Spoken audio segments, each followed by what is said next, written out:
this device. So, ilalagay niya yan beside the induction cooker. Because induction cooker is utilizing also frequency. So, makikita nyo, it's more than 1,000 yung range nung kanyang radiation.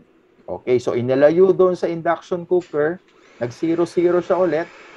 Ayan, din low naman.